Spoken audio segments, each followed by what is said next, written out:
ప్రసంగి గ్రంథం 9వ అధ్యాయము 8వ వచనాన్ని ధ్యానం చేద్దాం. ప్రసంగి గ్రంథం 9వ అధ్యాయము 8వ వచనం. ఎల్లప్పుడూ తెల్లని వస్త్రములను ధరించుకొనుము, మీ తలకు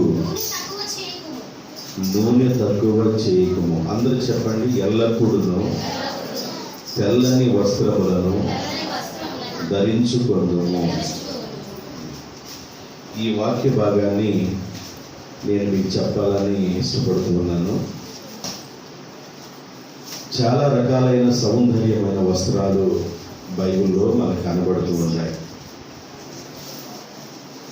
వస్త్రాల గురించి బైబిల్లో చదువుతున్నప్పుడు వస్త్రాలని ఆలోచించకుండా ఆత్మీయంగా తీసుకోవాలి. స్తుతి వస్త్రము అని బైబిల్లో ఉంది, ఉల్లాస వస్త్రము అని బైబిల్లో ఉంది, ప్రశస్తమైన వస్త్రము అని బైబిల్లో. వస్త్రము అనగలే స్తుతించడం అనేది ఒక వస్త్రము, ఉల్లాస వస్త్రము, ప్రశస్తమైన వస్త్రము. అలంకరణ కొరకు అలంకార రూపంలో వస్త్రాలని ఆత్మీయంగా పోల్చబడ్డాయి.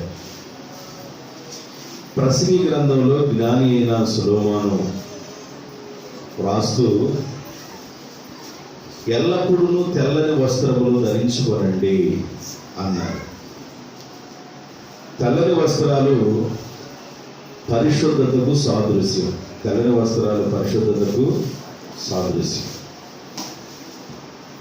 మన మందిరాల్లో చూస్తున్నప్పుడు కొన్ని మందిరాలు అందరూ తెల్లని వస్త్రాలు ధరించి దేవతల వలె ఉంటారు. చాలా సౌందర్యంగా, ఆహ్లాదకరంగా, ఆనందంగా ఉంటారు. కొన్ని మందిరాలకు వెళ్ళినప్పుడు అందరూ చూసిన కళలు చూడకుండా రకరకాల కలర్స్ వస్త్రాలు కనబడుతూ ఉంటాయి. వస్త్రధారణ గురించి చాలా విషయాలు రాయబడి ఉన్నాయి. కొందరు చిన్న చిన్న పుష్పాలతో ఉన్న వస్త్రాలు, కొందరు పెద్ద పుష్పాలతో ఉన్న వస్త్రాలు, అలాగా కొందరు ఉంటాయి.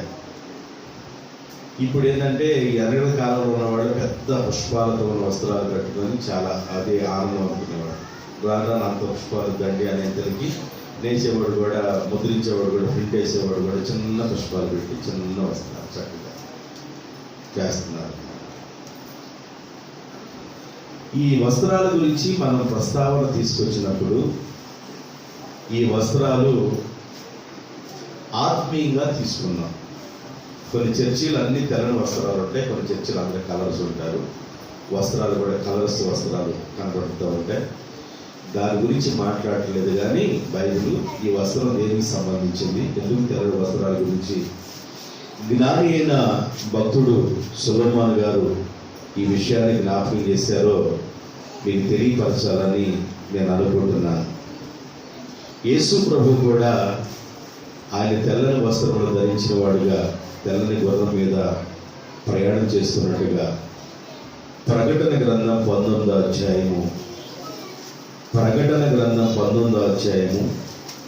14వ వచనంలో వ్రాయబడి ఉంది. పరలోకమందున్న సేనలు శుభ్రమైన తెల్లని నారబట్టలను ధరించుకొని తెల్లని గుర్రములను ఎక్కి పరలోకంలో ఉన్న దేవాది దేవుణ్ణి సేన వెంబడించుచుండిరి. తెల్లని గుర్రం ఎక్కి తెల్లని వస్త్రాలతో ఒక సేన ప్రభువుని వెంబడిస్తూ ఉన్నారు. రేపు భూమి మీద నుండి సంఘము పరలోకానికి ఎత్తబడిన తర్వాత అక్కడుండే వస్త్రాలు తెల్లని వస్త్రాలుగా మనకి కనబడుతూ ఉన్నాయి. పరలోకంలో ఒక సేన బయలుదేరింది ప్రభువుని వెంబడించడానికి. తెల్లని గుర్రం మీద ప్రభు ప్రయాణం చేస్తున్నారు. ఆ వస్త్రాలు తెల్లని వస్త్రాలు ధరించుకొని ఒక సేన ప్రభువుని వెంబడిస్తూ ఉన్నారు. అంటే పరలోకంలో ఉన్న దేవుడు ఆయన వస్త్రాలు, ఆయన వస్త్రధారణ గురించి కూడా బైబిల్లో రాయబడి ఉన్నాయి. 24 పెద్దలు ఉన్నారు. ఈ 24 పెద్దలు కూడా తెల్లని వస్త్రములు ధరించిన వారుగా లేఖనం సెలవిస్తూ ఉంది. పరలోకంలో అందరూ తెల్లని వస్త్రాలు ధరించి దూతల వలె ఆరాధన చేస్తూ మరి తెల్లని వస్త్రాలు ధరించిన వారుగా ఉంటారు. నల్లమక్క ఇటు చూడు, ఇక్కడ చూడు, వాక్యం పొద్దుగా చెప్పనగా అసలు నాకు లేదు వస్త్రం. కాబట్టి తెల్లని వస్త్రాలు అనేది పరిశుద్ధతకు సాదృశ్యం.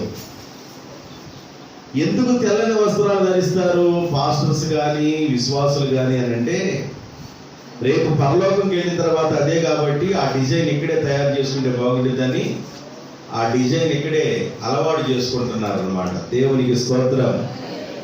తెల్లని వస్త్రాలు అక్కడికి వెళ్ళిన తర్వాత ఉంటే కనుక ఆ మహిమా వస్త్రాలు, స్తుతి వస్త్రాలు, ఆనందపు వస్త్రాలు, ప్రశస్తమైన వస్త్రాలు, ఆ మహిమ కలిగిన వస్త్రాలు అక్కడ ఉంటాయి కాబట్టి దానికి సాదృశ్యంగా ఇక్కడే తెల్లని వస్త్రాలు ధరించుకొని ఆరాధన చేస్తూ ఉంటారు.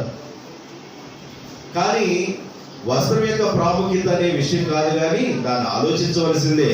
వస్త్రాలు ప్రాముఖ్యత కలిగినవే. దేవునికి స్తోత్రం.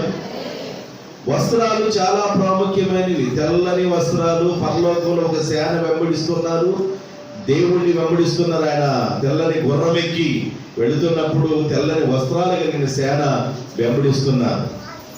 బైబిల్లో ఒక సంఘం కనబడుతుంది. ఆ సంఘము సార్దీసు సంఘం. ఆ సంఘం ఎలా ఉందో ప్రకటన గ్రంథం 3వ అధ్యాయము 4-5 వచనాలు చదవండి. అయితే తమ వస్త్రములను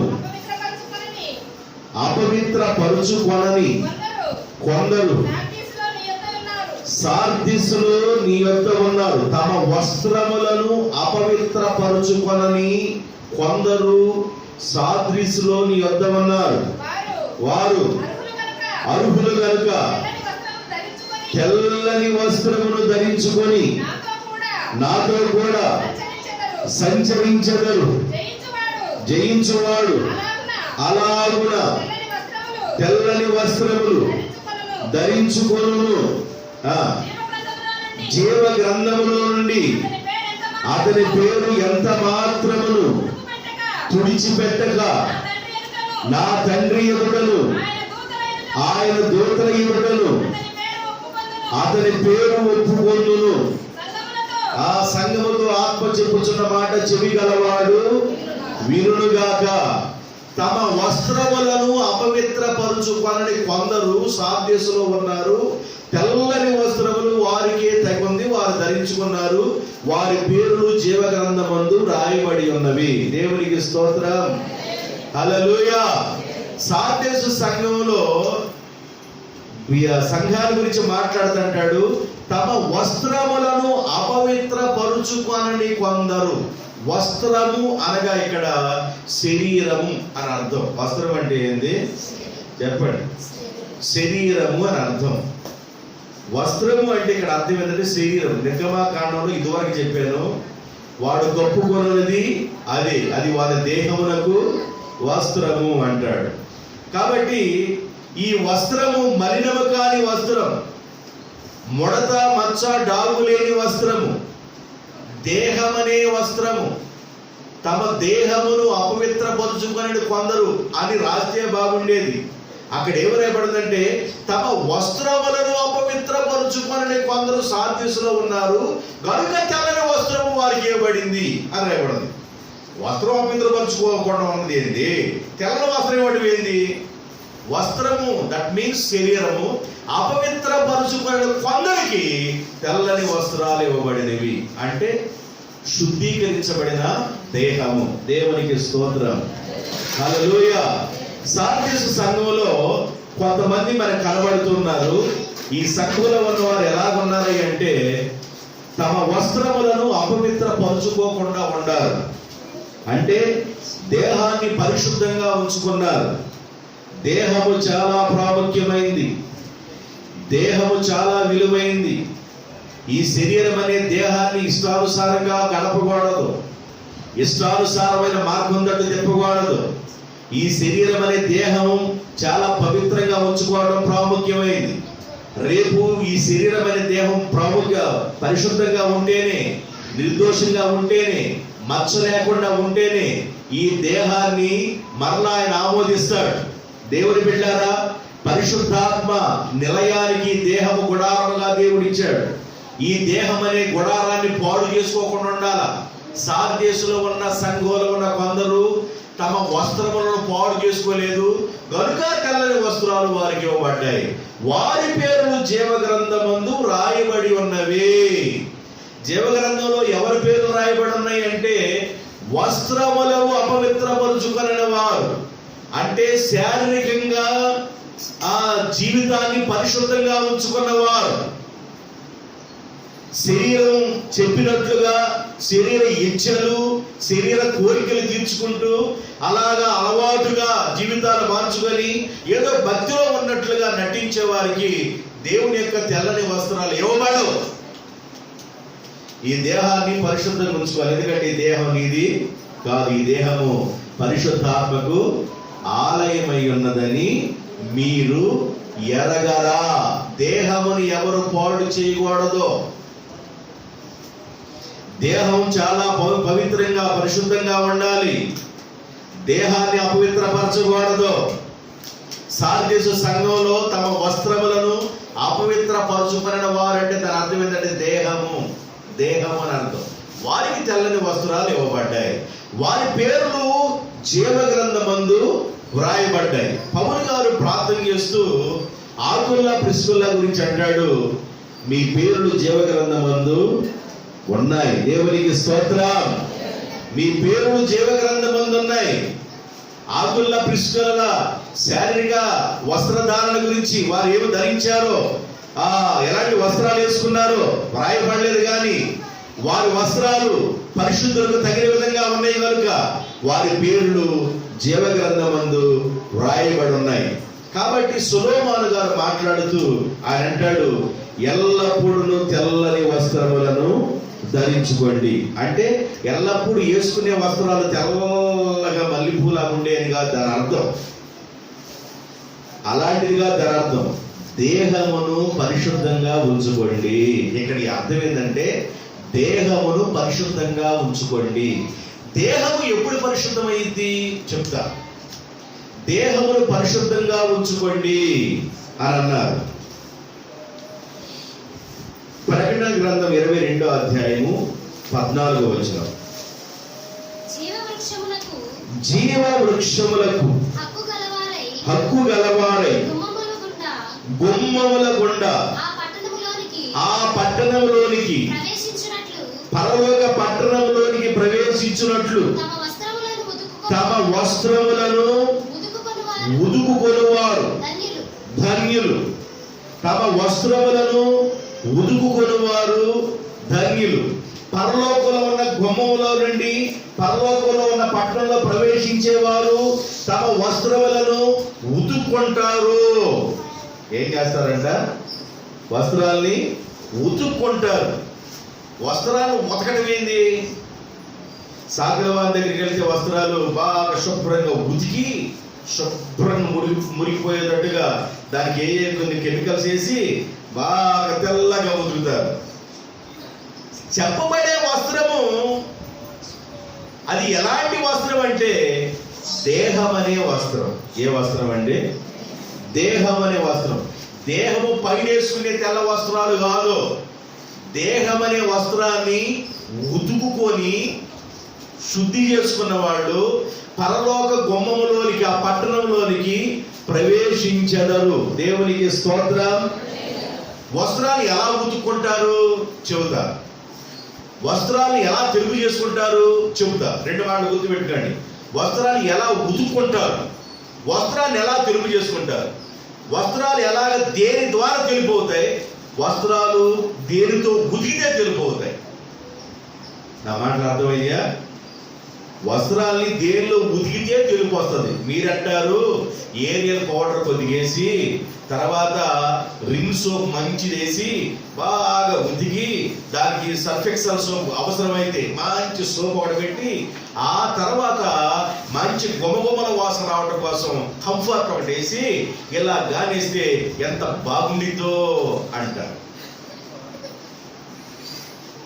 ఈ వస్త్రాలు, దేహం అనే వస్త్రం ఎలా తెల్లగా మారుతుంది, దేహం అనే వస్త్రాన్ని ఎలా ఉతుకుకోవాలి, అలా ఉతుక్కున్న వాళ్ళు, జాడిచ్చిన వాళ్ళు ఆ గుమ్మంలో, పరలోక పట్టణపు గుమ్మంలో ప్రవేశిస్తారు. దేనితో ఉతుక్కోవాలో, దేనితో ఉతుక్కుంటే తెల్లగా మారతాయో చెబుతా. దానికంటే ముందు ఇంకో రిఫరెన్స్ చెప్పనియండి. పేతురు రాసిన పత్రిక 1వ అధ్యాయం, 2వ పేతురు రాసిన పత్రిక 1వ అధ్యాయము 11వ వచనం.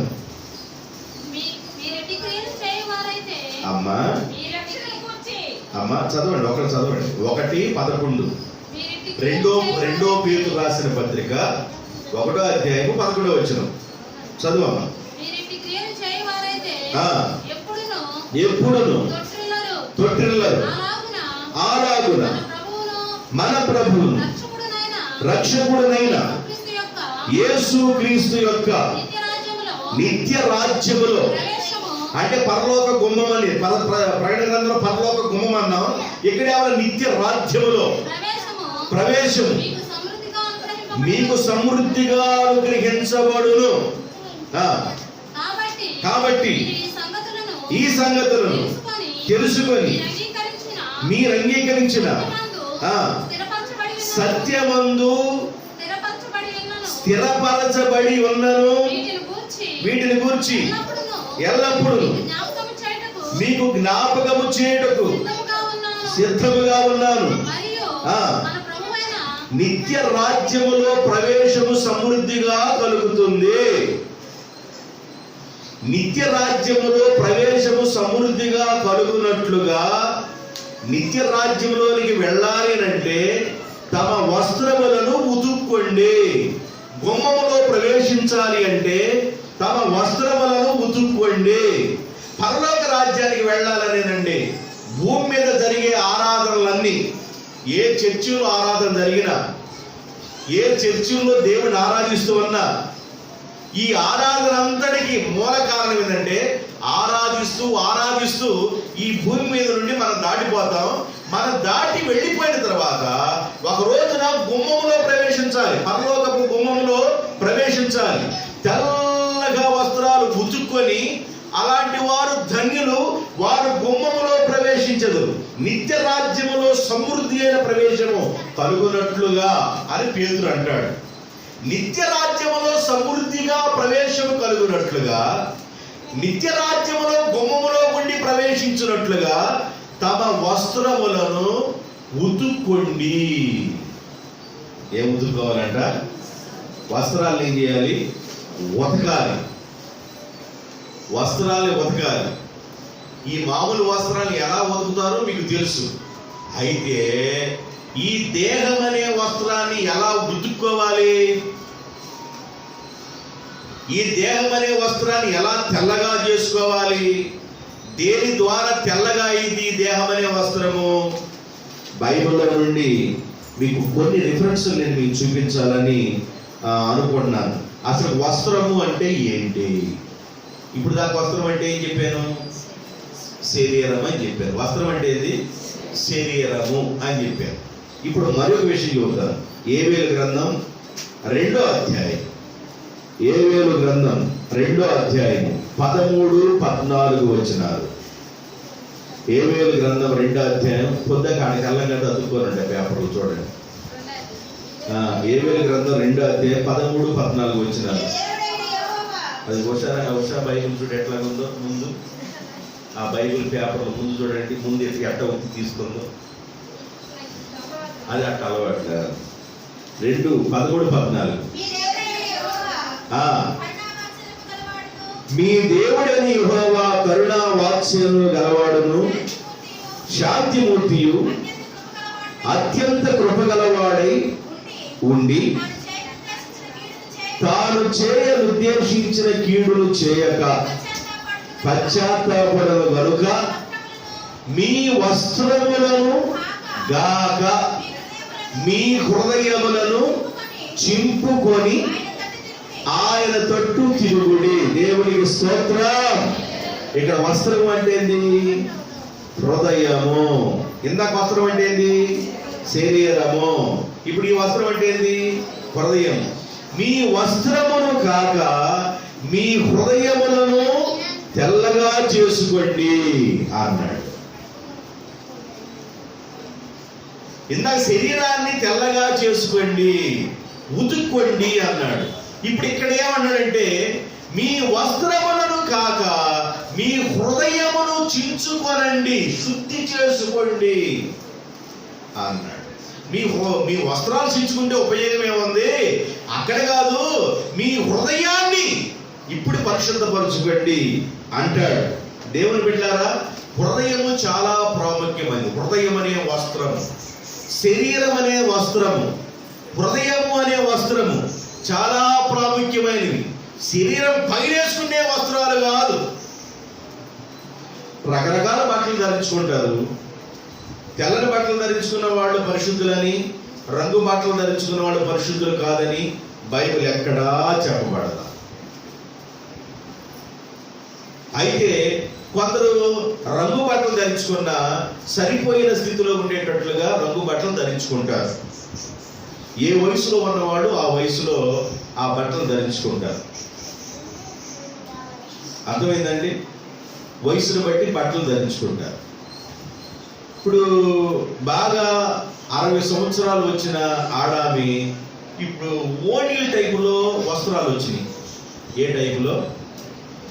చీర కూడా కట్టుకుంటే ఓణీ టైపులో కనబడింది. ఒక పక్కన ఓణీ టైపులో, ఒక పక్కన ఇంకో టైపులో కనబడింది.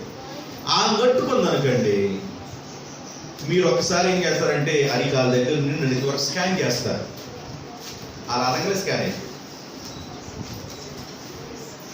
ఏంది ఈమెంది, ఈ బట్టలేంది, అసలుకి వ్యవహారం ఏంది అర్థం కాదు. కొంతమంది వస్త్రాల మీద ఎంత ప్రియంగా ఉంటుందో, కూర్చొని ఒక్కళ్ళు ఎట్లా కూర్చొని ఫిట్ నొప్పుకుంటుంటారు. మొత్తం వేసుకుంటే ఆ వస్త్రాల మీద ఫిట్ నొప్పుకుంటూ కూర్చుంటారు. కొంతమంది ఏమన్నా వాటి మీద అద్దాలు కుట్టుకుంటూ కూర్చుంటారు. అద్దాలు కుట్టుకుంటూ కూర్చుంటారు. అద్దాలను కుట్టుకోవాల్సిన అవసరం ఏంది? లంబాడీలో కుడితే సరిపోయాయి. వాళ్ళకి అద్దాలు ఎన్ని కావాలని ఉంటాయి. కొంతమంది అద్దాలు కుట్టుకుంటా కూర్చుంటుంటారు.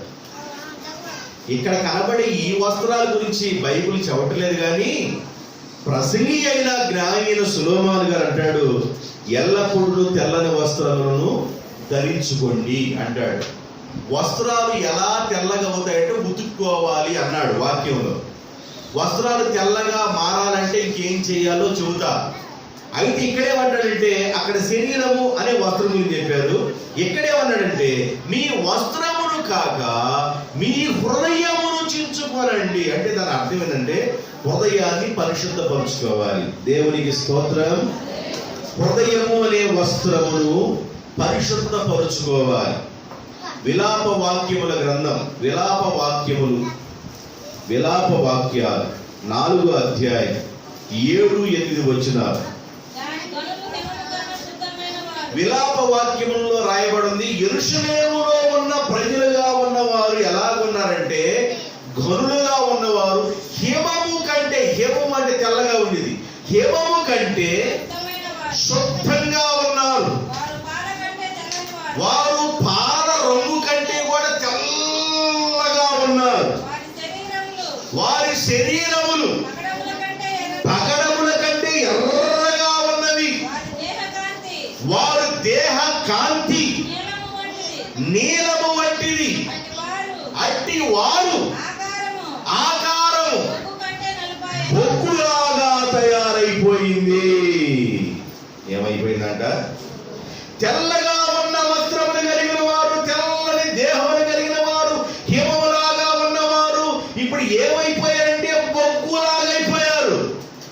ఎందుకు అయిపోయారు? విలాప వాక్యాలు రాస్తూ ఇర్మియా భక్తుడు విలపిస్తూ, ఏడుస్తూ, కన్నీరు కారుస్తూ ఈ విలాప వాక్యాల్లో చెబుతాడు. యెరూషలేములో ఉన్న వారికి ఇజ్రాయేలుకి చెప్పాడు, అయ్యలారా తూర్పు దిక్కు నుండి మీరు ఒకసారి చూడండి, మసులుచున్న బాధ కనబడుతుంది. ఇదిగో శ్రమ రాబోతుంది, కీడు రాబోతుంది. మీ ప్రవర్తన మార్చుకోండి, మీ ప్రవర్తన దిద్దుకోండి అని మాట్లాడుతుంటే ఆ ఇజ్రాయెల్ అందరూ అనుకుంటారంటే ఇరిమియా చెప్పే మాటలకి మేమందరం బాగున్నాం కదా, మా పిల్లలు బాగున్నారు కదా, మా పిల్లలకు సాయంకాలం గల స్పోర్ట్స్ పెడుతున్నారు, మా పిల్లలు కావలసిన మ్యూజిక్ శాలకు పెడుతున్నారు, మా పిల్లలు మరి కర్నూలు నాట్యం కూడా నేర్చుకుంటున్నారు. మరి ఇక్కడ ఒకటి ఉంది తెనాలి దగ్గర, ఏంటది కూచిపూడి నాట్యం కూడా నేర్చుకుంటున్నారు, కూచిపూడి నాట్యం కూడా నేర్చుకుంటున్నారు. నాట్యంలో బ్రహ్మాండంగా ఉన్నారు మా పిల్లలు, వాద్యాలు కూడా బాగున్నాయి, మా పిల్లలు అంతా ఫిట్నెస్ కూడా బాగుంది. ఎంత సౌందర్యంగా అందంగా ఉన్న మా మీద కీడు రాబోతుందని చూద్దాడు ఏంది ఇరిమియా భక్తుడు, పని పాట లేకుండా. ఏంది ఆయన అసలు ఏంది ఆయన పద్ధతి అని ఆయన మీద పగబట్టారండి. ఈ ఇర్మియా కాకుండా మరి ఒకడు ఉన్నాడు, ఆయన కూడా ప్రవక్తలాగే ఉన్నాడు. ఆయన ఏమన్నా దొంగ ప్రవక్త, ఇర్మియా ఏమన్నా మన యథార్థ చెబుతున్నాడు. ఆయన అన్నాడు, దొంగ ప్రవక్తగా ఆయన అన్నాడు, ప్రియులారా మీ పిల్లలు ఎంత ఆనందంగా సౌందర్యంగా ఉన్నారంటే, కూచిపూడి నాట్యం కూడా రెప్పపాటులో నేర్చుకున్నారంటే, వాయిద్యాల ఇన్స్ట్రుమెంట్ కూడా రెప్పపాటులో నేర్చుకున్నారంటే, ఎంత దేవుని దీవెన లేకపోతే నీ పిల్లలు ఎంత ఆనందంగా సౌందర్యంగా ఉంటారని ఆయన చూస్తుంటే, ఆహా శబా బాగా చూస్తున్నాడని ఆయన అనుకున్నారు. ఇర్మియాకి ఏమన్నా కీడు రాబోతుంది కనబడుతుంది. కీడు ఎక్కడి నుండి రాబోతుంది? నెబుకద్నెజర్ రాబోతున్నాడు, యెరూషలేము పట్టణాన్ని పాడు చేయబోతున్నాడు, యెరూషలేమును నాశనం చేయబోతున్నాడు, దేవుని మందిరాన్ని తీసేయబోతున్నాడు. ఇలాగా ఎన్నో విషయాలు ఆయన ముందుకు కనబడి చూస్తే ఎవరు పట్టించుకోవాలా? కొంతకాలం అయిపోయిన తర్వాత ఇర్మియా ప్రవచనం నెరవేరింది. ఆయన రానే వచ్చాడు, నెబుకద్నెజర్ రానే వచ్చి యెరూషలేము గుమ్మములను, యెరూషలేము ప్రాకారం మొత్తాన్ని కాల్చి, బలిపీఠం ఉన్న బంగారం మొత్తాన్ని, ఆ వస్తువులను మొత్తాన్ని తీసుకొని వెళ్ళిపోయాడు. వెళత ఊరక నెలకొండా మంచి యవనస్తులుగా ఉన్న వారిని ఈ నెబుకద్నెజర్ రాజు పట్టుకొని వెళ్ళిపోయాడు, బబులోను దేశం వెళ్ళిపోయాడు. మంచి యవనస్తులందరూ తీసుకెళ్ళాడు.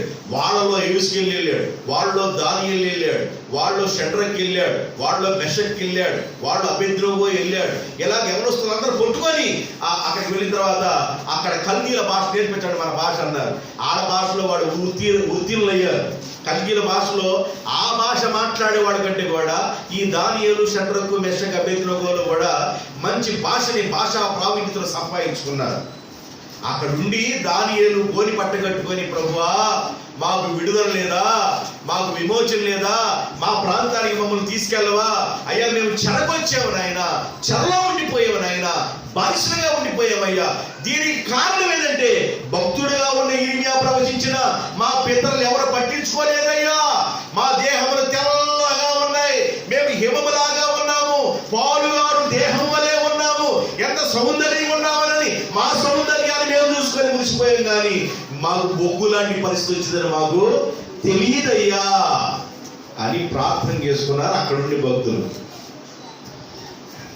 ఇక్కడ బొగ్గు అయింది, అక్కడ పాలైంది అంటే దాని అర్థం ఏంటంటే పరిశుద్ధంగా ఉన్న వీరు వారి జీవితాలు ఎప్పుడైతే దేవుని మాట వినకుండా ఇష్టానుసారం జీవించారో వాళ్ళ మీదకి ఏమో చేసిందంటే శ్రమ వచ్చింది. ఆ శ్రమ ద్వారా నెబుకద్నెజర్ రాజుని దేవుడు లేవనెత్తాడు, దేవుడే లేవనెత్తాడు. నెబుకద్నెజర్ రాజుని దేవుడే లేవనెత్తాడు. ఈ నెబుకద్నెజర్ రాజుకి దేవుడే జయించాడు. వీళ్ళు చిన్నగా యవనస్తులందరూ తీసుకుని ఆడ నుంచి వెళ్ళిపోయారు. ఇటు చూడండి, ఇటు చూడండి, ఇటు చూడండి, నాకెళ్ళి చూడండి.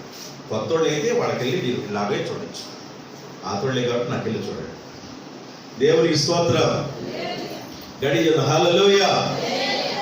కాబట్టి ఈ విధంగా పాలుగారు దేహముగా ఉన్నవారు, తెల్లగా ఉన్నవారు, హిమములాగా ఉన్నవారు మేమేమైపోయామంటే బొగ్గులాగా మారిపోయాం, బొగ్గులాగా అయిపోయామయ్యా అని వాడు ఏడుస్తున్నారు. హిమము బొగ్గు ఎందుకు అయిందంటే దేవుని మాట వినక.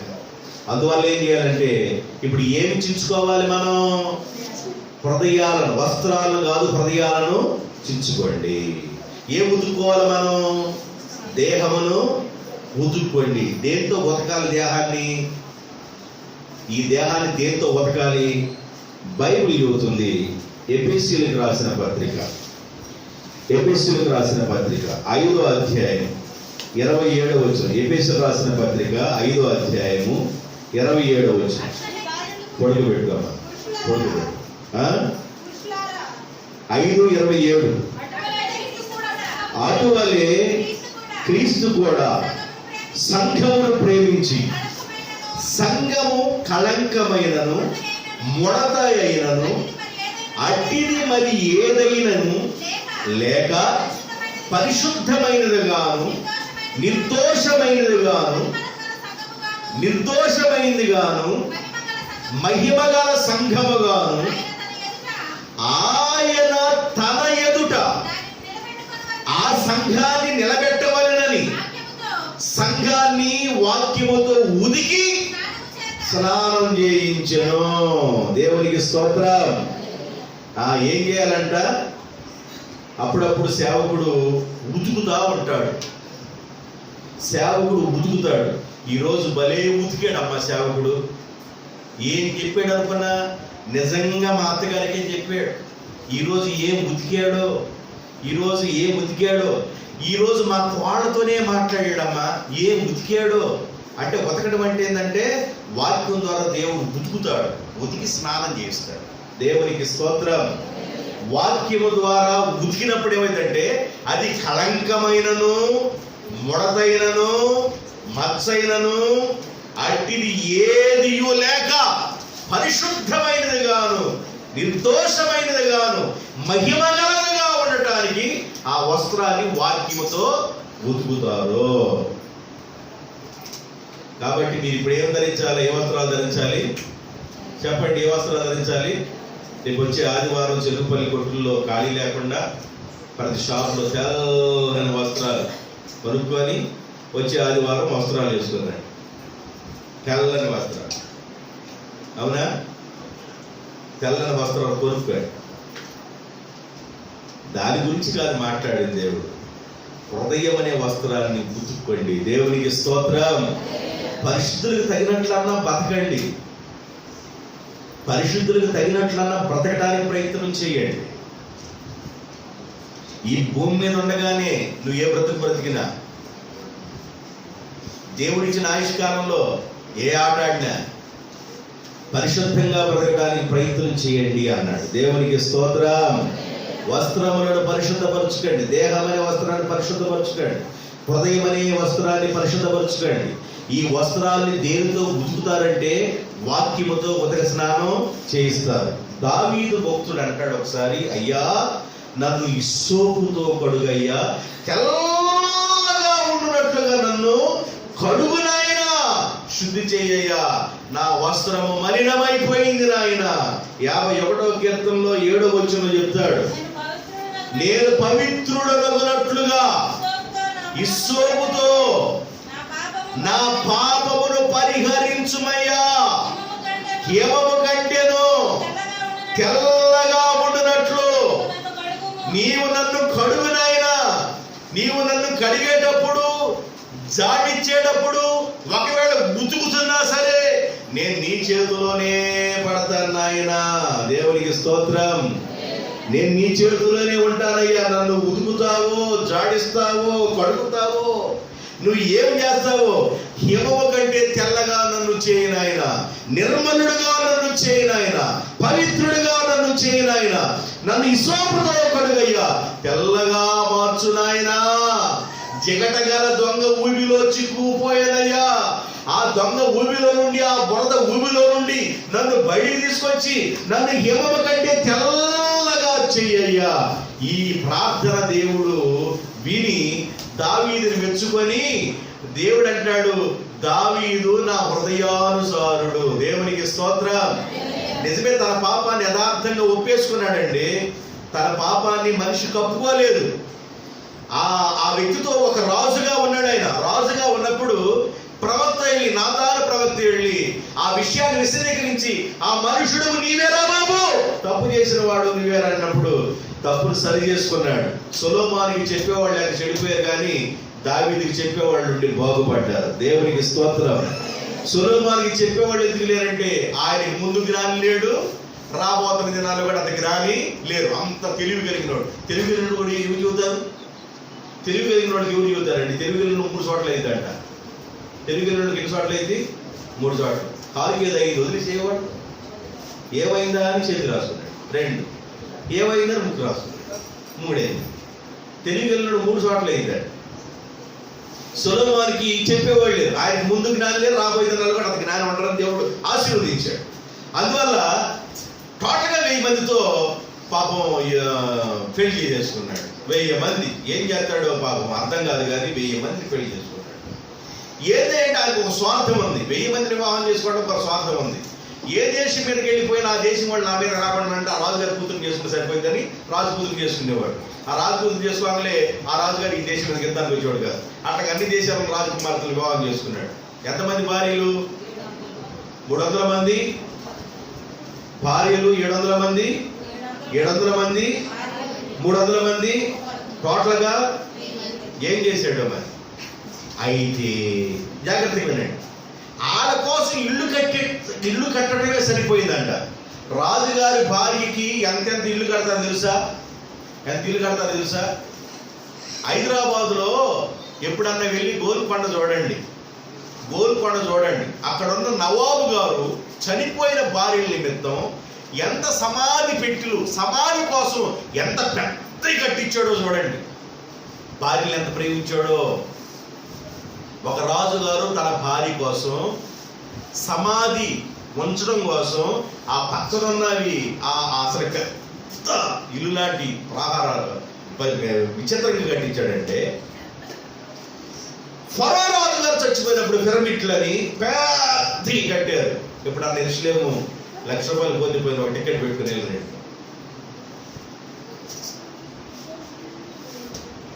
మన స్థలంలో యెరూషలేములో మట్టి ఉంది.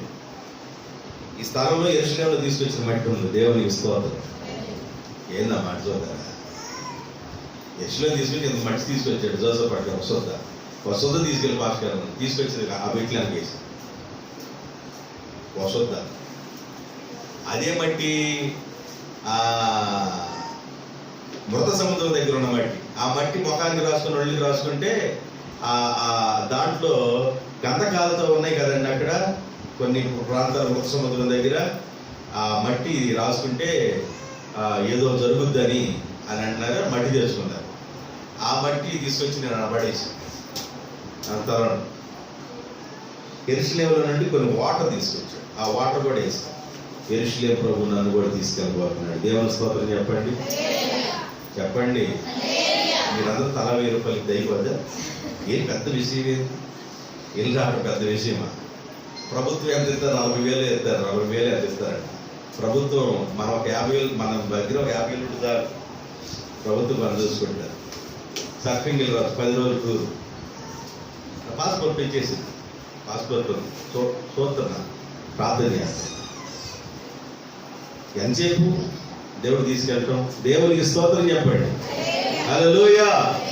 కాబట్టి ఈ దేవుని పిల్లలుగా ఉన్నవాళ్ళు ఎలా ఉండాలని ఆశపడాలంటే నిర్మలంగా ఉండాలి, పరిశుద్ధంగా ఉండాలి. అలా వాక్యం చేత మనం కనగబడుతూ శుద్ధి చేయబడుతూ ఉండాలి. సొలొమోను జ్ఞాని గారు ఈ విషయాన్ని ఎందుకు ప్రసంగి గ్రంథంలో చెప్పాడంటే, ఎల్లప్పుడూ మీరు తెల్లని వస్త్రం ధరించుకోండి అయ్యా, అదే ధన్యమయ్యా అన్నాడు. అంటే ఆయన శరీరం గురించి బాగా టోటల్గా అర్థమైపోయిందని. సమస్తము వ్యర్థము వ్యర్థము వ్యర్థమని ఆయన ఎప్పుడు అర్థమైపోయిందంటే 1000 మంది భార్యలు ఉన్న తర్వాత అతనికి దేహం పరిస్థితి బాబు అని ఆలోచించాడు. దీన్ని తెల్లగా ఉంచుకున్న ఆలోచన వచ్చేసింది. అందుకని ఆలోచన వచ్చిన కనుకే ఏం చెబుతున్నాడంటే, మీరు ఎల్లప్పుడూ తెల్లని వస్త్రాలు కలిపండి. ఈ దేహాన్ని పరిశుద్ధంగా ఉంచుకోండి. ఈ దేహం ఎలా పరిశుద్ధమైందంటే వాక్యం చేత ఉతికి స్నానం చేయిస్తున్నారు. నెంబర్ 2 ఎలా పరిశుద్ధమైంది? ప్రకటన గ్రంథం 7వ అధ్యాయం 13-14 వచనాలు.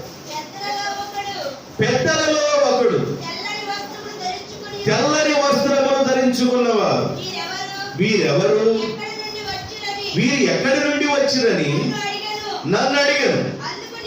అందుకు నేను అయ్యా నీకే తెలియను అనగా అతడు ఇలాగు నాతో సెలవిచ్చాడు, వీరు మహాశ్రమలలో నుండి వచ్చినవారు గొర్రె పిల్ల రక్తములో తమ వస్త్ర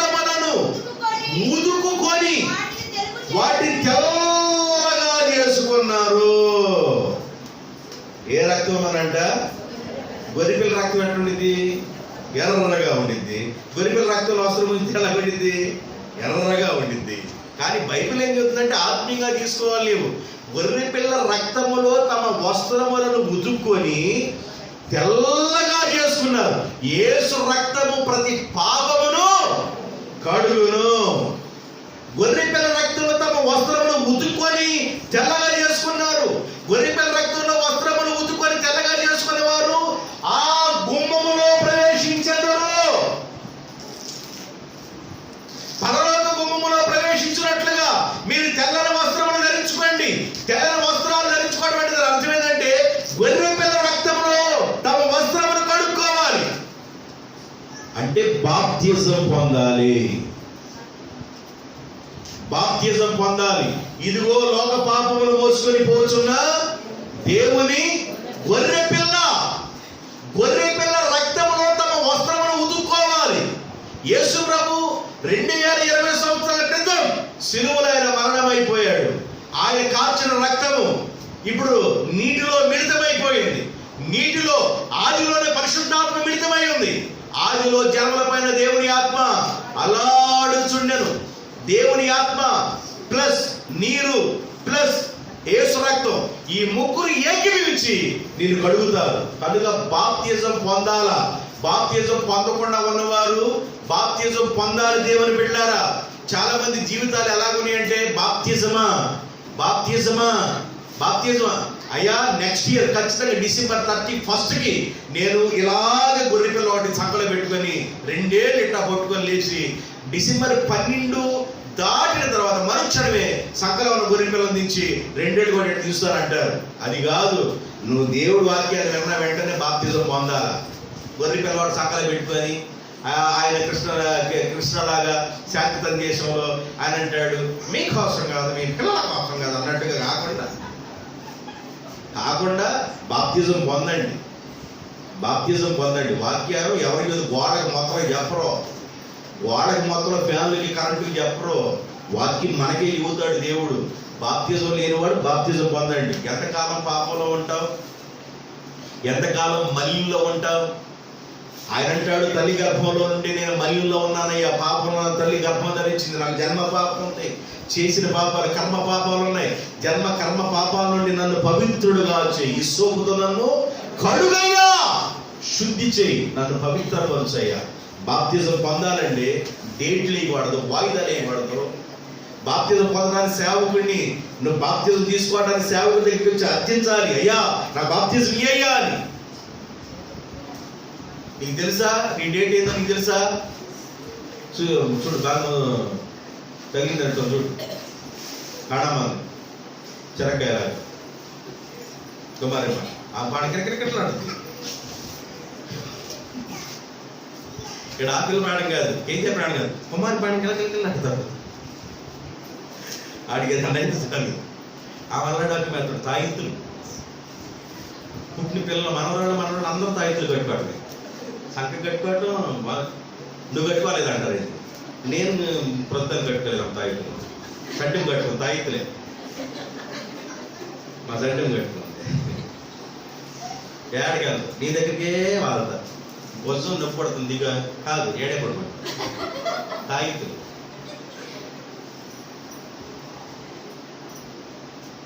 మా భార్య ఒక్కొక్కతే రాదేడికి తాయిత్తులు వేసుకొని వచ్చింది. తాయిత్తులు ఏందక్క నిద్ర పట్టదు బాబుగా. ఆడు లేకపోతే నిద్ర పడదు. షామిల్ కూడా లేకపోతే ఆడు వచ్చాడు మొన్న కాంగొట్ల. ఆడు లేకపోతే నిద్ర పడదు బాబుగా. వేసిన తాయిత్తు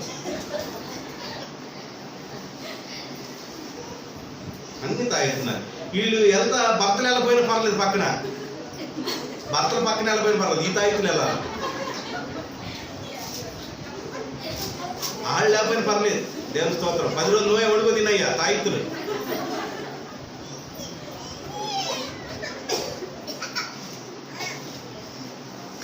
ముందు పడతారు చూసావా, వాళ్ళంటే కొద్దిగా ప్రేమ ఉండి చిన్నవాడి మీద అందుకుండదు. ఇది పార్టీ బాగా చేద్దామయ్యా, బాగా పుట్టినరోజు పార్టీ బాగా పెద్ద కేక్ వద్దామా, ఎంత కేక్ వద్దామా, ఇంత వద్దామా చెప్పు, నువ్వు చెప్పు. సింపుల్ అయిపోవాలి, పెద్దగా అయిపోవాలా. ఎంత కేక్ ఎంత వద్దాం? తాయిత్తు మహిమ.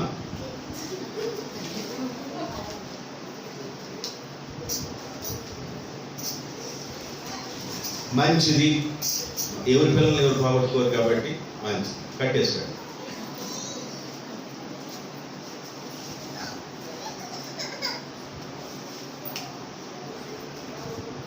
వస్త్రములను దేనిలో ఉదుక్కోవాలి? యేసు రక్తం అనే గొర్రె పిల్ల రక్తమును తమ వస్త్రములు ఉదుక్కున్నవారు ధన్యులు, వారు గుమ్మములో ప్రవేశించెదరు. దేవునికి స్తోత్రం. వాక్యము చేత ఉతికి స్నానం చేయించబడు వారు ధన్యులు, వారు తెల్లగా మార్చబడి గుమ్మములో ప్రవేశించదు. దేనిలో ఉతుక్కోవాలి?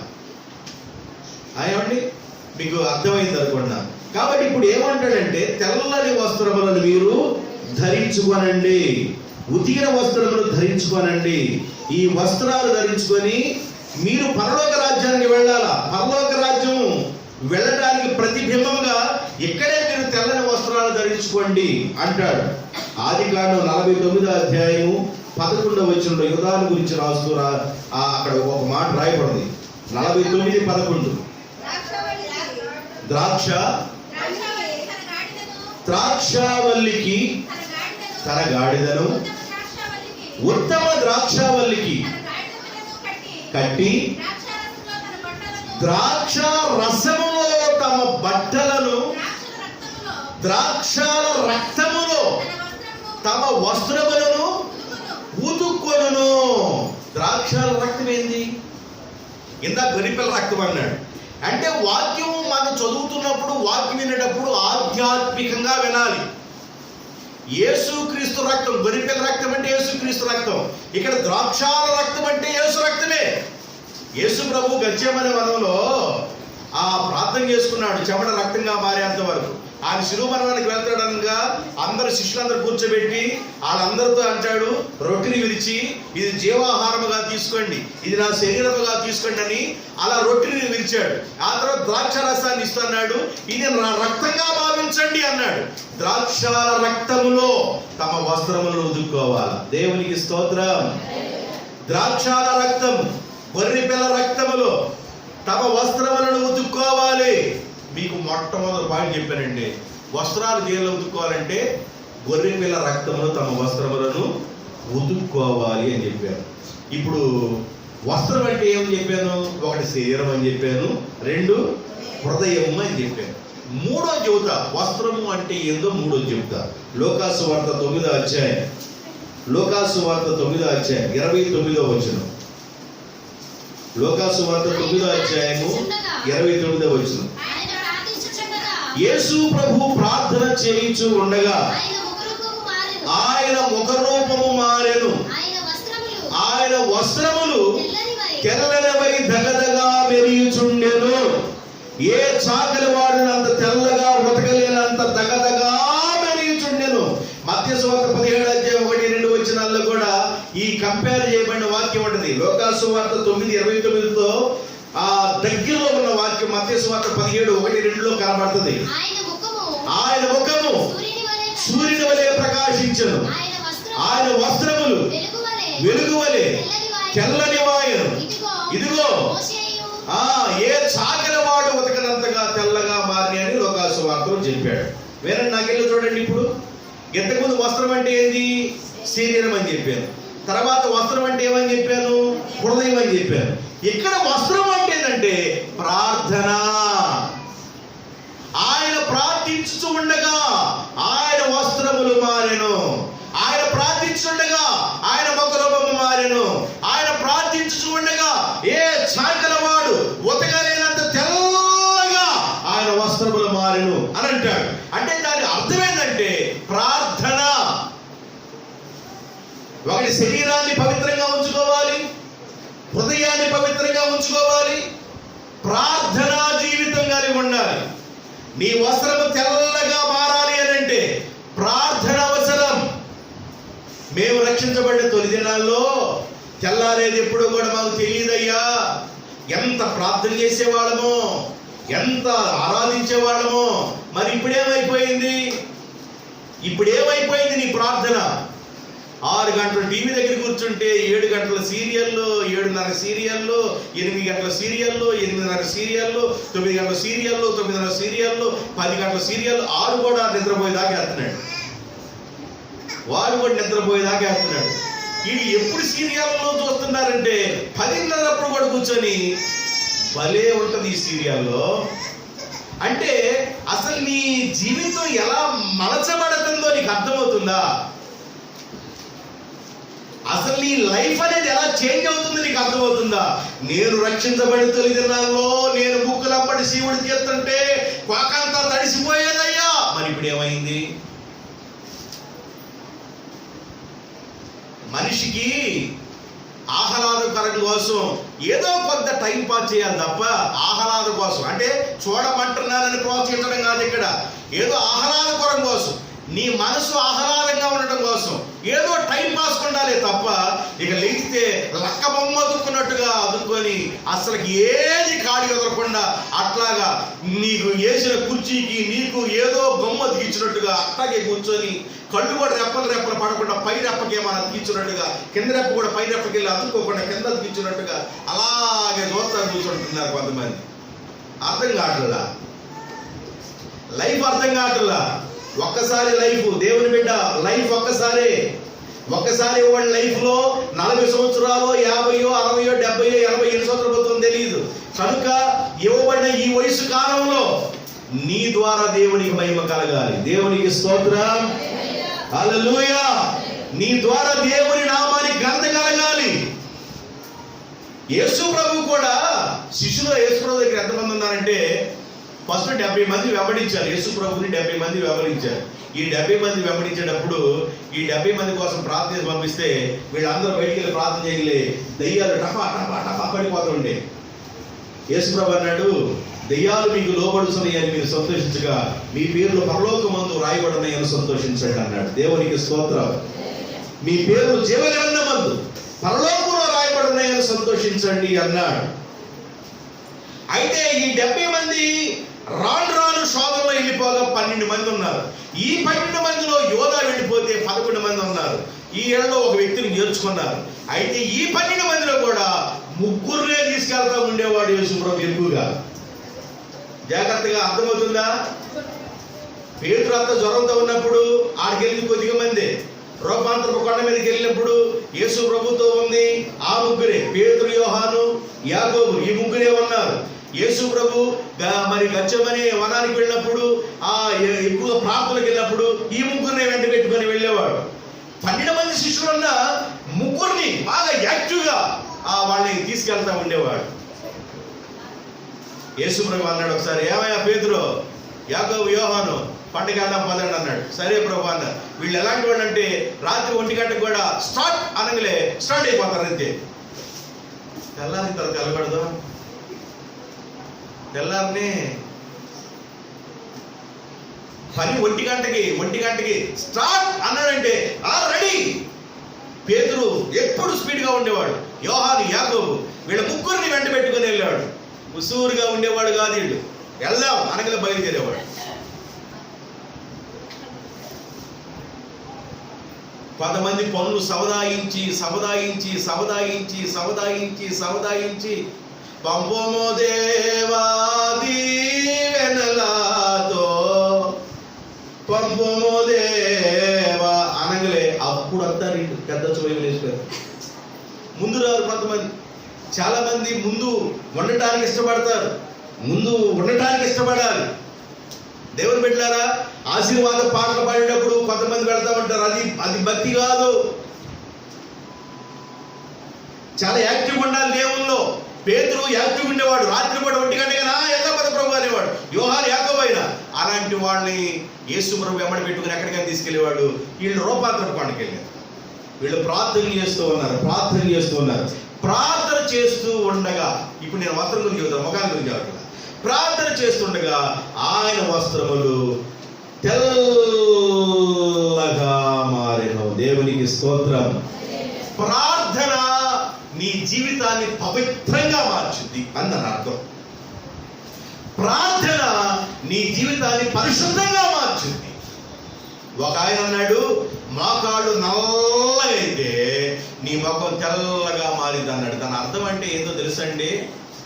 నల్లగా ఉండేవాడంట మొల్లెద్దు జాను గారు. తొమ్మ ముద్దులాగా నల్లగా ఉండేడు. బాజారు వాడు ఎత్తుగా ఉండేవాడంట. చేసేవాడు, నల్లగా ఉండేవాడు. అయితే ఆయన వెళ్ళి ఏదైనా ఊర్లోకి వెళ్ళినప్పుడు ఎన్ని సంవత్సరాల క్రితమైన దాగులు దెయ్యాలంటారు. కొన్ని దెయ్యాలు సంవత్సరాలు పేరు పెట్టుకొని దాగి ఉంటాయి. పైకి బాగా ఉంటారు, వందనాలు పాస్టర్ గారు, నేను కూడా ప్రార్థన చేస్తున్నారు, నేను కూడా చేస్తున్నారా, నాకు అసలు నేను కూడా చేస్తున్నాను, నేను కూడా చేస్తున్నాను అంటారండి. అలాంటి వాళ్ళు కూడా దెయ్యాలు బయటపడతాయి. అలాంటి భక్తుడు ఆయన, చోదులేయుడు, ఏమీ లేదు. ఆయన ప్రార్థన చేస్తూ ఆయన ఏదైనా గ్రామానికి వెళ్ళగలే ముందు గ్రామంలో దెయ్యాలు మాట్లాడుతుండే, ఫలానా ఆయన వస్తున్నాడు అని. అంటే ఆయన మీద ఉన్న తెల్ల మహిమ ఆ గ్రామాలను తాగుతుంది. దేవునికి స్తోత్రం, హల్లెలూయా. ప్రార్థనలో నుండి ప్రభావం బయలుదేరింది, ప్రార్థనలో దేవుని శక్తి బయలుదేరుతుంది. నేను 9 దినాల్లో మాకరించినప్పుడు ఎంతసేపు ప్రార్థన చేశాను అంటారు, కానీ ఇప్పుడు నువ్వు ఎంతసేపు చేస్తున్నావు? 9 దినాల్లో ప్రార్థన చేసినప్పుడు దేవదూతలను చూసా, ఇప్పుడు ఏం చూస్తున్నావు? దెయ్యాలను చూస్తున్నావా? 9 దినాల్లో దేవదూతలను చూసి ఇప్పుడు దెయ్యాలను చూస్తున్నావు. ఏది నీ ప్రేయర్ లైఫ్ ఎలా మారుతుంది? నీ ప్రార్థన జీవితం ఎలా మారుతుంది? దేవుడు ఎందుకు ఏర్పాటు చేసుకున్నాడు? దేవుడు ఎందుకు ఎన్నుకున్నాడు? నీకు అది అర్థమైతే నీ ప్రార్థనా జీవితాన్ని అలాగే నీకు కలిగిన దాన్ని అంట ఎప్పుడు దాకా కొట్టుకోవాలి? నేను రక్షించబడి 8 సంవత్సరాలు అయింది, ఎప్పుడో మారు మనసు పొందిన, ఎప్పుడో బాప్తిజం, ఎప్పుడో ఆయన అన్నాడు ఎప్పుడో మారు మనసు, ఎప్పుడో బాప్తిజం. ప్రతిరోజు కడగాలి బాబా అని, ప్రతిరోజు కడుగుపడుతూనే ఉండాలి. దేవునికి స్తోత్రం. ప్రతిరోజు కడగబడతానే ఉండాలా. వాక్యం ప్రతిరోజు నిన్ను కడుగుతూనే ఉంటుంది. వాక్యం ప్రతిరోజు నిన్ను శుద్ధి చేస్తుంటది. ఈ రోజు ఒక కోణంలో మాట్లాడతాడు దేవుడు, రేపు ఒక కోణంలో మాట్లాడతాడు దేవుడు, ఎల్లుండి ఒక కోణంలో మాట్లాడతాడు. ఎలా శుద్ధి చేయబడుతూ ఒక్కసారిగా ఇదిగో ఆలోకు ఇంటికే వెళ్ళు కానీ రా నాతో అంటాడు దేవుడు. వెళ్ళిపోవాల్సిందే. పెద్దోడితో మాట్లాడేమో లేదు, పెద్దమ్మతో మాట్లాడేమో లేదు, చిన్నోడితో మాట్లాడేమో లేదు, చిన్నమ్మాయితో మాట్లాడేమో లేదు, భార్యతో మాట్లాడేమో లేదు. ఏముంటావు? ఆయన రా అన్న వెంటనే మనం వెళ్ళిపోవాలి. ఎక్కడికి వెళ్ళాలంటే గుమ్మములో ప్రవేశించే కోణంలో ప్రయాణం చేయాలి. దేవునికి స్తోత్రం. గుమ్మములోకి ప్రవేశించేవారు వస్త్రములు ఉతుక్కున్నవారు, వస్త్రములు తెల్లగా చేసుకున్నవారు, మీ వస్త్రములు గొర్రెపిల్ల రక్తములో శుద్ధి చేసుకోండి. మీ వస్త్రములు హిమము వలె తెల్లగా మార్చబడాలా. దావీదు భక్తుడు నా వస్త్రములు హిమములాగా తెల్లగా మార్చయ్యా అన్నాడు. అక్కడేమన్నా వస్త్రం అంటే శరీరం అన్నాడు, 2వ పాయింట్ వస్త్రం అంటే హృదయం అన్నాడు, 3వ విషయంలో వస్త్రం అంటే ఏంటంటే ప్రార్థన. ఏంటంట? ప్రార్థన చాలా ప్రాముఖ్యమైనది. ప్రార్థన పరిస్థితులను మార్చును. దేవునికి స్తోత్రం. మోషే ప్రార్థించగా మన్నాను కురిపించితివి. మోషే ప్రార్థించగా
Thank you.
ప్రార్థన చేస్తే శరసాలు బదులైపోయినాయా? ఎప్పుడు పాటలు పాడారు వాళ్ళు? బాగా కొట్టబడి రక్తం కారుతా ఉన్నాయి చేతులు బట్టి.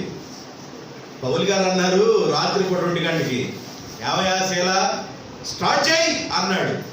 సేవలో కూడా ఎలా ఉండాలంటే ఉసూరు మంట ఉండకూడదు, కుటుంబాల్లో కూడా ఉసూరు మంట ఉండకూడదు. అది సేవ అయినా కుటుంబం అయినా స్పీడ్గా ఉండాలి. దేవునికి స్తోత్రం, హల్లెలూయా. కుటుంబంలో ఉన్న స్త్రీ స్పీడ్గా ఉంటే ఆ కుటుంబం బాగుండిద్దండి. ఒక్కొక్కడు బలహీనత మీద, శారీరక బలహీనత మీద అంత స్పీడ్గా ఉండలేకపోవచ్చు. దగ్గ గూడ్చెల్లినట్టుగా వెళ్ళచ్చు. రాజధాని ఎక్స్ప్రెస్ లాగా వెళ్ళలేకపోయినా గూడ్చెల్లినట్టుగా దగ్గ రే పెరుగుబండి వస్తుందిరా, పెరుగుబండి ఉదయకాలం వస్తుంది దగ్గ. ఒకటి దొన్నపోతుల బండి వస్తుందిరా దగ్గ. కొన్ని రైలుకి ఇది వరకు పేరు పెడతాం కుదరగా పెరుగు పాలు వెళ్ళేటప్పుడు పెరుగుబండి అని పెట్టేవాడు. తర్వాత ఇంకో బండి వెళ్తాడు దొన్నపోతుల బండి అని పెట్టేవాడు. ఆ పేర్లు అట్లా పిలుచుకుంటూ ఉండేవాడు దగ్గ. రాజధాని ఎక్స్ప్రెస్ ఎక్కడ స్పీడ్కి వెళ్ళిపోవాలి. స్పీడ్గా ఉండాలి. దేవునికి స్తోత్రం. దేవుని బిడ్డలారా గమనించండి. ప్రియమైన వారులారా, 46 సంవత్సరాలు దాటిన వారు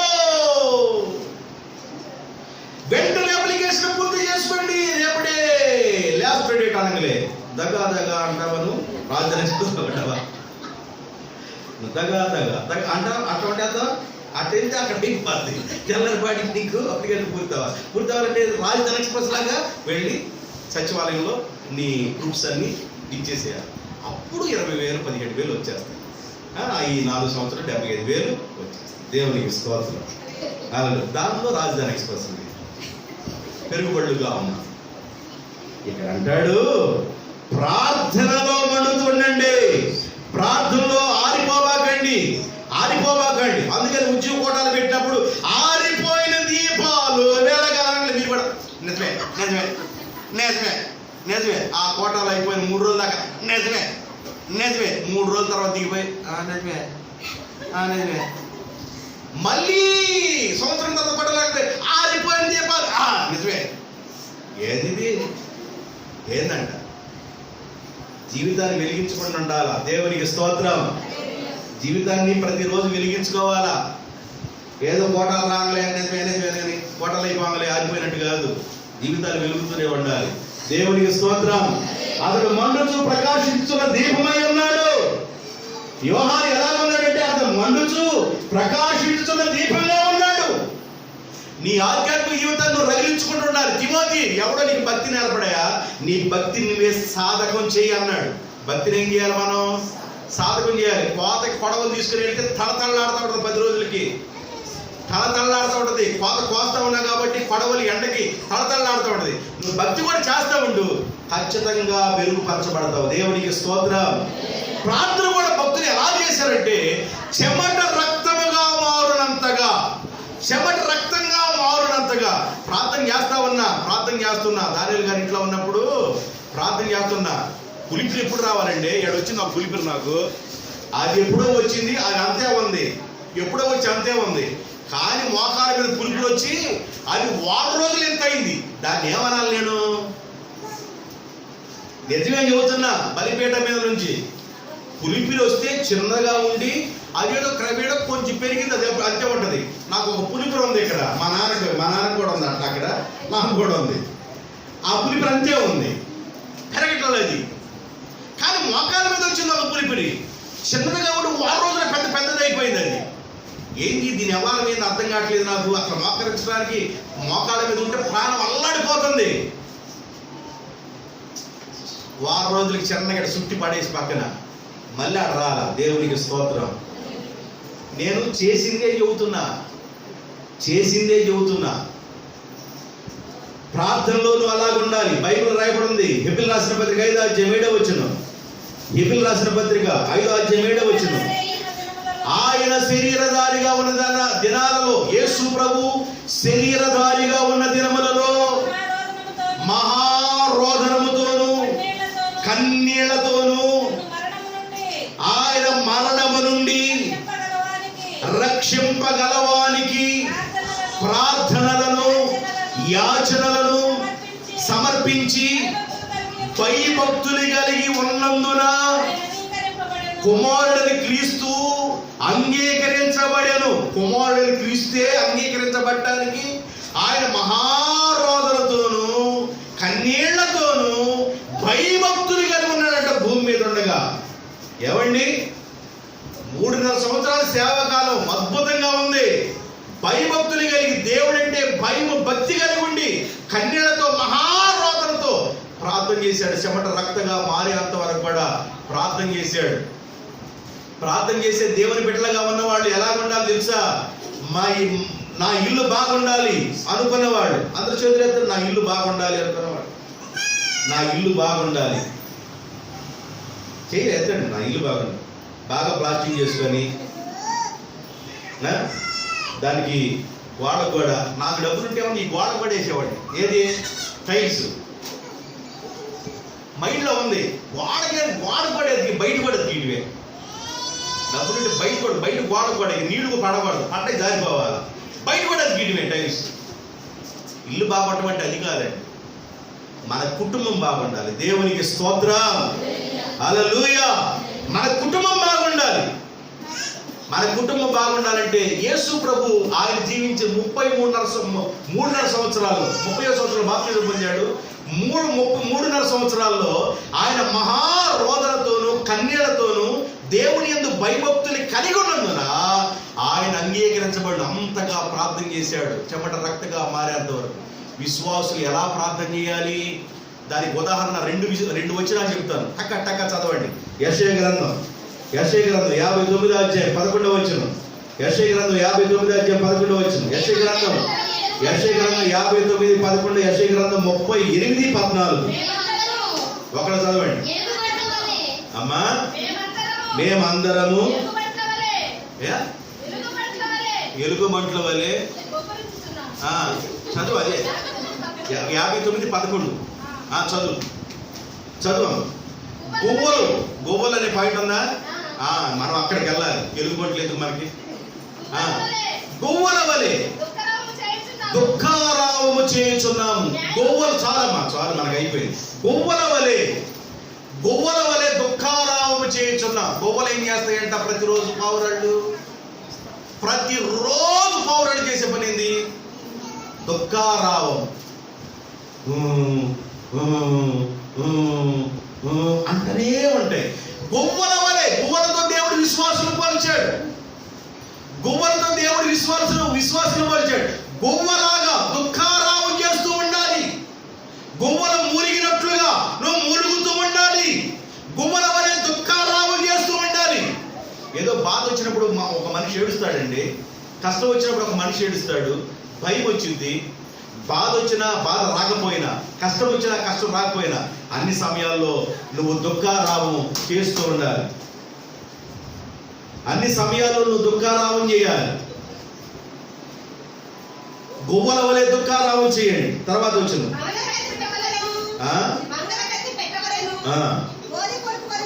ఆ రెండు మనకు అవసరం లేదు, అది కూడా అవసరం లేదు. గువ్వ వలె నేను మూలిగి తిని. దేవునికి స్తోత్రం. గువ్వలాగా మూలగండి, గువ్వలాగా దుఃఖారావం చేయండి, గువ్వలాగా ఉండాలి. యేసు ప్రభు ఈ భూమి మీద ఉన్నప్పుడు మహారోధనతోనూ కన్నీళ్లతోనూ దేవుని యందు భయభక్తులు కలిగి ఉన్నందున ఆయన అంగీకరించబడెను. విశ్వాసులతో దేవుడు మాట్లాడేదంటే గువ్వల్లాగా దుఃఖారావం చేస్తూ ఉండండి, గువ్వల్లాగా మూలుగుతూ ఉండండి. తెల్లని వస్త్రం అంటే ఏమనుకున్నారు? ప్రార్థన. ఏందంట? ప్రార్థన. తెల్లని వస్త్రం అంటే ఏమనుకున్నారు? శరీరాన్ని పరిశుద్ధంగా ఉంచుకోవడం. తెల్లని వస్త్రం అంటే ఏమనుకున్నారు? హృదయాన్ని పరిశుద్ధంగా ఉంచుకోవడం. తెల్లని వస్త్రం అంటే ఏమనుకున్నారు? ప్రార్థనా జీవితం. దేవునికి స్తోత్రం, హల్లెలూయా. బ్రీఫ్గా ఇంకొక పాయింట్ ఇస్తాను, జాగ్రత్తగానే. నేను ముగింపులకు వచ్చి ఇంకో పాయింట్ ఇస్తాను. ఇప్పుడు నేను 3 విషయాలు చెప్పాను. 1 శరీరం, 2 హృదయము, 3 ప్రార్థన. ఇది తెల్లగా వస్త్రంగా మారాలి. దేవునికి స్తోత్రం. 4వ విషయం చెప్తాను. ఎస్తేరు గ్రంథం 8వ అధ్యాయం 15వ వచనం. 8-15. మొర్దెకై ఓలా వర్ణమును తెలుపు వర్ణమును గల ఓదా వర్ణమును తెలుపు వర్ణము కలిగిన రాజా వస్త్రమును బంగారపు పెద్ద కిరీటమును అవిసె నారతో చేయబడిన ధూమ్ర వర్ణము కలిగిన వస్త్రములను ధరించుకొనిన వాడై రాజసముఖము నుండి బయలుదేరెను. రాజసముఖము నుండి బయలుదేరెను. రాజసముఖము నుండి బయలుదేరను. ఏమి ధరించుకున్నాడంట ఆయన? రాజసముఖం నుండి బయలుదేరినప్పుడు తెల్లని వస్త్రములు ధరించిన వాడు. ఆ తెల్లని వస్త్రాలు ధరించడానికి ముందుగా మొర్దెకై యొక్క లైఫ్ ఏంటయ్యా అంటే, మొర్దెకై యొక్క పరిస్థితి ఏంటంటే ఆయన ఒక సమయంలో మొర్దెకై గోని పట్ట కట్టుకొని ఏడుస్తూ ఉండే పరిస్థితి, దుఃఖముతో నింపబడిన పరిస్థితి. మొర్దెకై లైఫ్ చేంజ్ అవుతుంది. ఇప్పుడు లైఫ్ టర్న్ అవ్వబోతుంది. ఆయన అన్ని సమయాల్లో లైఫ్ టర్న్ అవ్వడానికి కారణం ఏంటంటే ఆయన దేవుని యొక్క సన్నిధానంలో ఉన్నాడు. అయితే రాజుగారు సన్నిధానం నుంచి బయలుదేరుతా ఉన్నాడు. బయలుదేరినప్పుడు హామాను పిలిచి, హామాన్ అన్నాడు. చిత్తం ప్రభువా అన్నాడు. రాజుగారు ఊరేగించేవాళ్ళు ఎలా ఉండాలి హామాను అన్నాడు. అబ్బా ఎలా ఉండాలి ప్రభువా, ఎలా ఉండాలయ్యా, ఇలాంటి వస్త్రాలు వేసుకోవాలి, రాజు వస్త్రాలు ధరించాలా, తెల్లని వస్త్రాలు ధరించాలా, ఓ కిరీటం పెట్టాలా అన్నాడు. ఇవన్నీ నేను పెడతాను కానీ నీ చేతికొని ఉంగరం ఇయ్యి అన్నాడు. ఇవన్నీ పెడతాను కానీ నీ చేతికొని ఉంగరాన్ని పెట్టు అన్నాడు. దేవునికి స్తోత్రం, హల్లెలూయా. కిరీటం పెట్టారు. రాజు దగ్గర నుండి తెల్లని వస్త్రములు కలిగి బయలుదేరుతూ ఉండేను. రాజు సన్మానించేవాడు ఎలా ఉండవలెనను అని సాటింపేశారు.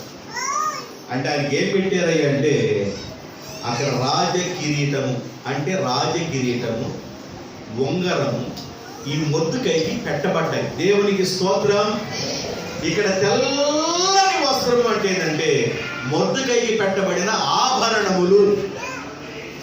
ఒకటి శరీరము అనేది వస్త్రం అని చెప్పాను, రెండు హృదయం అనేది వస్త్రం అని చెప్పాను, మూడోది ఆ బాధ్యత నువ్వే పోడు అన్నట్టుకుంది. అక్కడ నువ్వే పోడు అన్నయ్య, నేను ఇంటి దగ్గర ఎటు తిరిగి పడుతున్నాను, ఈ గంట నువ్వు పోడు అన్నయ్య అన్నట్టుకున్నాడు. నేను 24 గంటలు పడతలేదు అన్నయ్య, ఒక గంట పడతాను చేసి నువ్వు అని అనుకోండి. నాకు అనుకో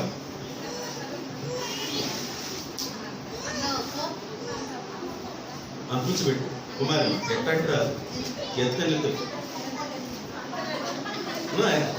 కట్టుకో, తీసుకో. రండి ఉత్సాహించి పాడుదము.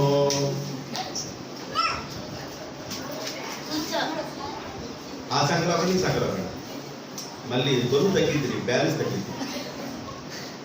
కూర్చో. Very good. హల్లెలూయా. దేవుడు బ్యాలెన్స్ తగ్గనీట్లు ఎవరికి?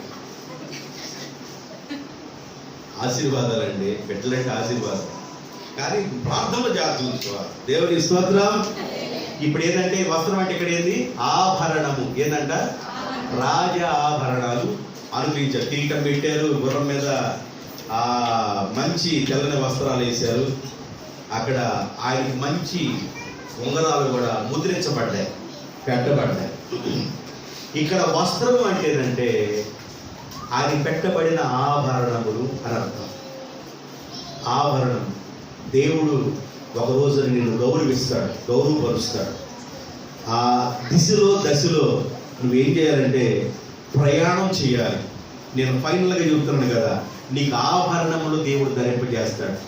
అంటే ఆభరణములు అనగలే మీరేమనుకుంటారంటే, ఇదిగో ఆమె 3 సెవర్లు తాడు చేయించుకుంది కదా, నాకు 3 సెవర్లు లేదు కదా, ఆమెకి 4 సెవర్లు ఏలాడుతుంది కదా, నాకు 4 సెవర్లు లేదు కదా. అది కాదు ఆభరణాలు. ఇక్కడ ఆభరణం అనగా పరిశుద్ధాత్మ అని అర్థం. ఆభరణం అంటే ఏంది? పరిశుద్ధాత్మ. పరిశుద్ధాత్ముడు లేనిదే, ఏం సెవర్లు ఉన్నా, పరిశుద్ధాత్ముడు లేనిదే వర్షము లేని పైరు చందమే. అది పరిశుద్ధాత్ముడు లేకపోతే పైరు లేని, వర్షం లేని పైరు ఎలా ఉంటుందో అలాగే ఉండింది. పరిశుద్ధాత్మ చాలా ఇంపార్టెంట్. ఇక్కడ ఆభరణములు పెట్ట దాని అర్థం ఏంటంటే పరిశుద్ధాత్మ అని అర్థం. ఎఫెసీయులకు రాసిన పత్రికలో 1:13 జాగ్రత్తగా మీరు అర్థం చేసుకోండి, అర్థం చేసుకోవడానికి ప్రయత్నం చేయండి. మీరు సత్యవాక్యమును అనగా ఈ రక్షణ సువార్తను విని క్రీస్తునందు విశ్వాసముంచి వాగ్దానము చేయబడిన ఆత్మచేత ముద్రించబడితిరి. దేవునికి స్తోత్రం. ఆత్మచేత ముద్రించబడితిరి. ఇప్పుడు ఆయనకి కొన్ని గుర్తులు ఇవ్వబడ్డాయి, గుర్తులు ఇవ్వబడ్డాయి. మొర్దెకైకి ఆభరణములు, గుర్రము, తెల్లని వస్త్రాలు, కొన్ని గుర్తులు ఇవ్వబడ్డాయి. ఇలాగా ఆ ఆభరణములే నీకు తెల్లని వస్త్రం. ఆభరణం ఎలా ఇవ్వబడుతుంది? పరిశుద్ధాత్మనే ముద్ర. పరిశుద్ధాత్మనే ఆయన నీకు ముద్ర వేస్తాడు. ఈ పరిశుద్ధాత్మ గురించి బైబిల్లో ఇంకొక మాట ఏం రాయబడిందంటే సంచకరువు అని రాయబడింది, భయాన అని రాయబడింది. భయాన అంటే ఏంది? గేదె కొనుక్కోవడానికి ఒక ఆయన వచ్చాడు. ఆయన వచ్చి ఏం చేశాడంటే మొత్తం చూశాడు. అయ్యా డబ్బులు సిద్ధపరచుకుని వస్తాను, 50 రూపాయలు ఉంచుకో నీ దగ్గర, గేదె నాది. 50 రూపాయలు ఇంకలే మన ఏమైపోయింది దానికి? గేదె ఆయన అయిపోయింది. ఆయన 4 రోజులకు 1 రోజులకు వస్తానన్నాడు, టైం పెట్టి వెళ్ళాడు. డబ్బు సిద్ధపరచుకుని వస్తాడు, ఇక కట్టుకొని ఓడ తీసుకొని తీసుకెళ్ళిపోతాడు. 50 రూపాయలతో కొనేసుకున్నాడు. పెళ్లి కాకముందు ప్రధానం చేయబడదు. పెళ్లి కాకముందు ప్రధానం చేయబడితే ఆ ప్రధానంలో ఏం చేస్తారు? ఉంగరాలు మార్చుకుంటారు. ప్రధాన కార్యక్రమంలో ఏం చేస్తారంటే అయ్యా సంవత్సరం తర్వాత పెళ్లి చేసుకుందరు, మీరు ఆ అమ్మాయి మా అమ్మాయి అనిపించుకోవడం కోసం ప్రధానం చేసుకుంటారు, ఉంగరం మార్చుకుంటారు. ఉంగరం మార్చుకున్న తర్వాత ఈ అమ్మాయి ఏమైపోయింది? ఆడమ్మాయి అయిపోయింది. అర్థమైందండి? అంటే ఆభరణం పెట్టిన వెంటనే వాళ్ళకి ఈ అమ్మాయి మా అమ్మాయి. యేసేపు గారు కూడా మరియమ్మని ప్రధానం చేశారు. తర్వాత సంవత్సరానికి వెళ్ళి మరియమ్మ ఇప్పుడు యేసేపు వ్యక్తిది అయిపోయింది. అంటే అలా ప్రధానం చేయబడదు. ఇప్పుడు పరిశుద్ధాత్మ కూడా ఒకసారి ఆత్మచేత మీరు ముద్రించబడ్డారు, వస్తువుల చేత అలంకరించబడ్డారు. ఇప్పుడు పరిశుద్ధాత్మ ఇక్కడ అన్నాడు సంచకరువు అన్నాడు. ఇంకో భాగం చూపిస్తా. పరిశుద్ధాత్మ ఇక్కడ ఏం రాయబడిందంటే భయాన. ఏందంట? భయాన. చూడండి ఒకసారి బైబిల్ చూడండి. కొరింథీయులకు రాసిన పత్రిక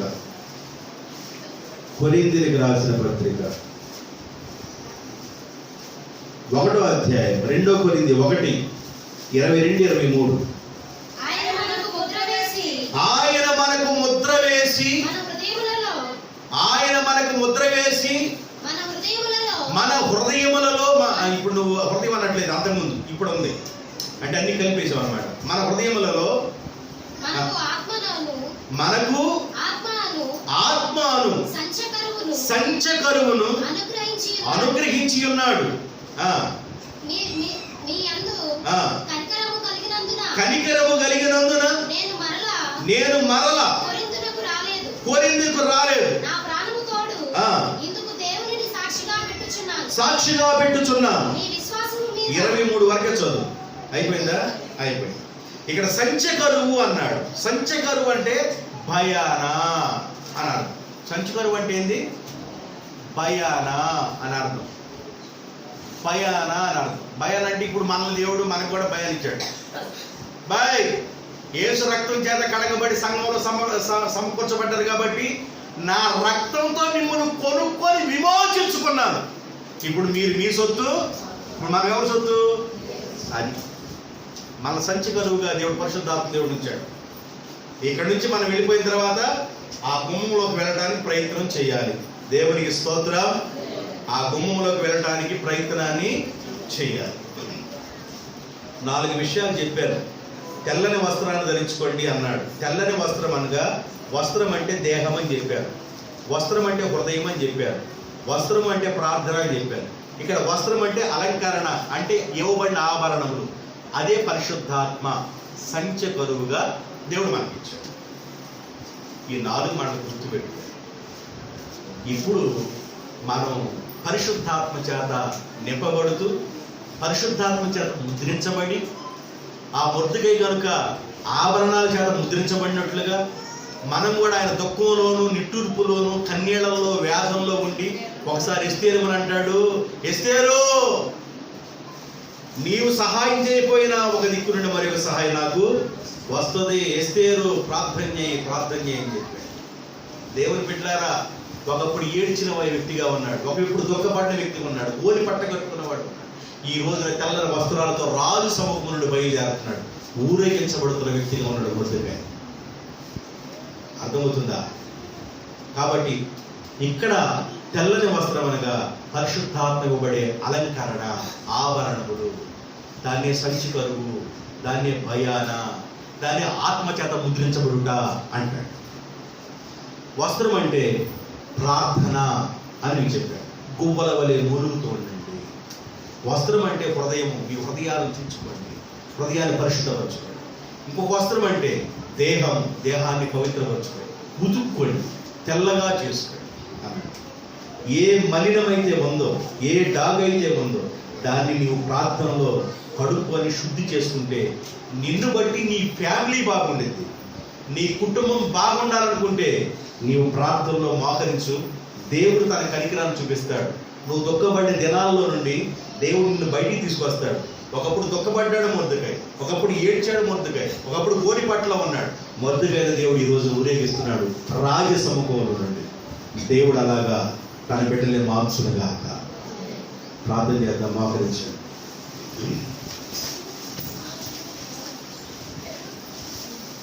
ప్రార్థన చేస్తున్నాం. ఒక నిమిషం పాటు మోకరించండి.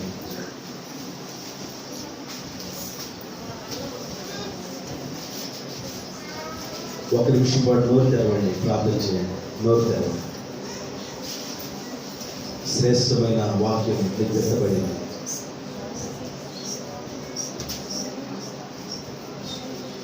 In the name of Jesus.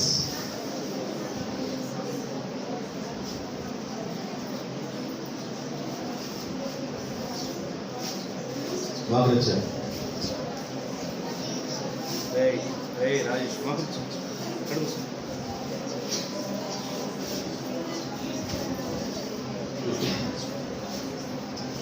Hallelujah, hallelujah.